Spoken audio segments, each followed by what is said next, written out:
মুন্সিগঞ্জের ঐতিহ্যবাহী কাঠের বাড়ি, যা মুন্সিগঞ্জের ইতিহাসকে করেছে সমৃদ্ধ।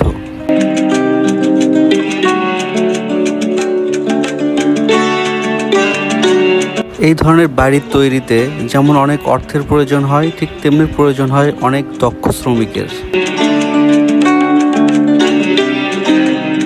বাড়ি তৈরির কাঠ আনা হয় সুদূর আফ্রিকা হতে, যা অনেক ব্যয়বহুল কিন্তু খুবই টেকসই।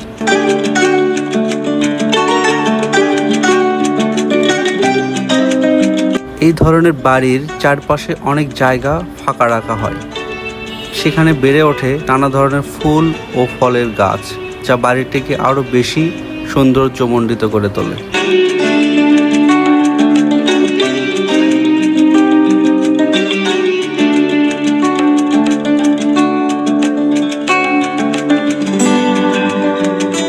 যে বাড়িটি দেখতে পাচ্ছেন, এ বাড়িটির খরচ 3 কোটি ছাড়িয়েছে।